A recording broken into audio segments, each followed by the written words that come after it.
اللہ کے پیغمبر حضرت یوسف علیہ السلام کو ایسی بے مثال خوبصورتی اور حسن عطا کی گئی تھی کہ تاریخ انسانی میں آج تک آپ کے حسن کی مثال دی جاتی ہے۔ شاعر اپنی شاعری اور قصہ گو اپنی قصہ کہانیوں میں حضرت یوسف علیہ السلام کی خوبصورتی کا ذکر کثرت سے کرتے آئے ہیں۔ حسن اور خوبروئی کا کوئی پہلو ایسا نہ تھا جو آپ میں نہیں تھا۔ یوسف علیہ السلام کی نیک اخلاق، بردباری اور نرم مزاجی نے آپ کے حسن و خوبصورتی میں مزید اضافہ کر دیا تھا۔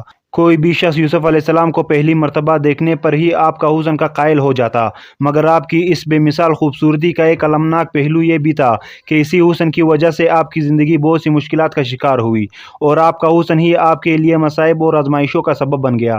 حضرت یوسف علیہ السلام کا والد کا نام یعقوب علیہ السلام تھا، جو خود ایک جلیل القدر نبی تھے۔ حضرت یعقوب علیہ السلام کے 12 بیٹے تھے، لیکن یوسف علیہ السلام کی خوبصورتی اور معصومیت کی وجہ سے آپ کو ان سے زیادہ محبت تھی اور آپ حضرت یوسف علیہ السلام کو اپنے دوسرے بیٹوں پر فوقیت دیتے تھے۔ لہٰذا حسد میں آ کر ایک دن حضرت یوسف علیہ السلام کے بھائیوں نے دور صحرا میں انہیں ایک کنویں میں پھینک دیا اور گھر آ کر یعقوب علیہ السلام کو جھوٹ بولا کہ ایک بھیڑیا انہیں چیر پاڑ کر کھا گیا۔ اس پر آپ یوسف علیہ السلام کی قمیض لے کر روتے روتے اپنے حجرے میں چلے گئے۔ آپ کافی عرصہ یوں ہی روتے رہے اور اپنے بیٹوں سے ناراض رہے۔ ادھر ایک قافلہ جب اس کنویں کے پاس سے گزرا تو انہوں نے یوسف علیہ السلام کو وہاں سے باہر نکالا۔ انہوں نے دیکھا کہ یہ نہایت ہی حسین و جمیل بچہ ہے، لہٰذا آپ کو مصر کے بازار لے گئے تاکہ وہ انہیں بطور غلام بیچ کر کچھ رقم حاصل کر سکے۔ عزیز مصر نے جب یوسف علیہ السلام کو دیکھا تو وہ بہت متاثر ہوا اور اچھی قیمت دے کر انہیں خرید لیا اور انہیں اپنے محل لے آیا۔ اس نے اپنی بیوی سے کہا کہ اس غلام کو اچھی طرح پرورش کرو۔ روایتوں میں آتا ہے کہ عزیز مصر کا اصل نام اطفیر ابن روحیب تھا اور وہ مصر کا وزیر مملکت تھا اور اس کی بیوی کا نام زلیخا تھا۔ حضرت یوسف علیہ السلام عزیز مصر کے محل میں زلیخا کی نگرانی میں پلے بڑھے اور جوان ہوئے۔ جب آپ پر عالم شباب آیا تو خوبصورتی و حسن میں مزید اضافہ ہو گیا۔ عالم یہ تھا کہ جو کوئی بھی آپ کے پرنور چہرے کی طرف دیکھتا تو اس پر سے نظر ہٹانا مشکل ہو جاتا۔ ایک حدیث میں رسول اللہ صلی اللہ علیہ وآلہ وسلم نے فرمایا کہ جب دنیا بنا تو حسن کے 3 حصے کیے گئے، جن میں ایک حصہ حضرت یوسف علیہ السلام کو دیا گیا، ایک حصہ ان کے والدہ کو دیا گیا اور ایک حصہ پورے دنیا میں تقسیم کیا گیا۔ عزیز مصر کی بیوی زلیخا آپ کی خوبصورتی اور حسن کے ساتھ دیانت، شرافت، پاکیزگی اور سچائی سے بھی بہت متاثر تھی، لیکن نبی اللہ کو یوسف علیہ السلام کو مزید امتحانات میں گزارنا تھا۔ وقت کے ساتھ عزیز مصر کی بیوی زلیخا یوسف علیہ السلام کے حسن سے مرعوب ہو کر آپ کے عشق میں مبتلا ہو گئی۔ ایک دن زلیخا نے حضرت یوسف علیہ السلام کو اپنے خوابگاہ میں بلایا اور دروازے بند کر کے اپنی حرام خواہش کو ظاہر کیا۔ حضرت یوسف علیہ السلام نے اللہ کا نام لیا اور خوف کھاتے ہوئے دروازے کی جانب بھاگے۔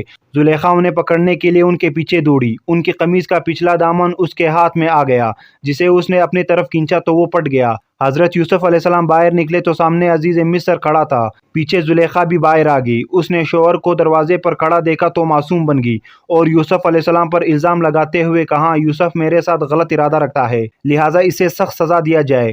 جب عزیز مصر نے یوسف علیہ السلام کے قمیض کو دیکھا تو وہ پیچھے سے پھٹا ہوا تھا، جو اس بات کی دلیل تھی کہ یوسف علیہ السلام سچے ہیں اور زلیخا کا ارادہ غلط تھا۔